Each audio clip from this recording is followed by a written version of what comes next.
आजच्या या ज्येष्ठ पौर्णिमेला नेमकं बौद्ध इतिहासामध्ये बौद्ध विनयामध्ये नेमकं काय घडलं, तर आजच्या या ज्येष्ठ पौर्णिमेला आपल्या संघमित्रा यांनी आजच्या पौर्णिमेला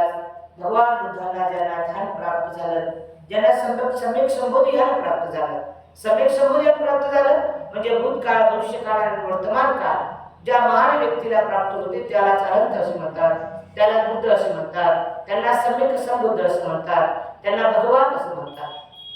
आणि भगवंताचे ज्या ठिकाणी भगवंताला ज्ञान प्राप्त झालं अशा महान आणि पवित्र बौद्ध वृक्ष त्याला वंदन करून आजच्या संघमित्रा भिकुणीने श्रीलंका या ठिकाणी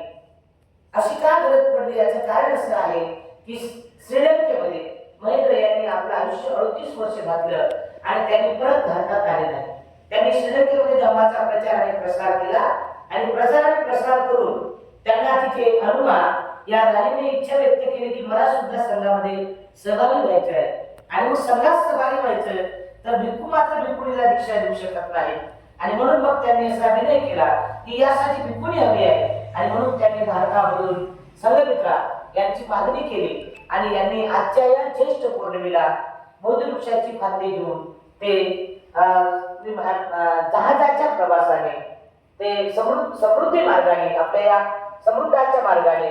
जो आपल्या भगवान बुद्धांचा जो वारसा आहे, जे बौद्ध वृक्षाची फांदी आहे की ज्या ठिकाणी भगवान बुद्धाला ज्ञान प्राप्त झालं त्या बोटीने मात्र भगवान बुद्धाचे ते बौद्ध वृक्ष घेऊन श्रीलंकेला संघमित्रा गेल्या आणि तिथला मात्र त्यांनी जवळपास 5000 भिक्खुनीला सामनेरीला बौद्ध धर्माची दीक्षा दिली। आजच्या ज्येष्ठ पौर्णिमेला श्रीलंकेला अतिशय औचित्य साधतात, लाखो दिवे लावतात, बौद्ध वृक्षांची पूजा करतात। आजच्या दिवशी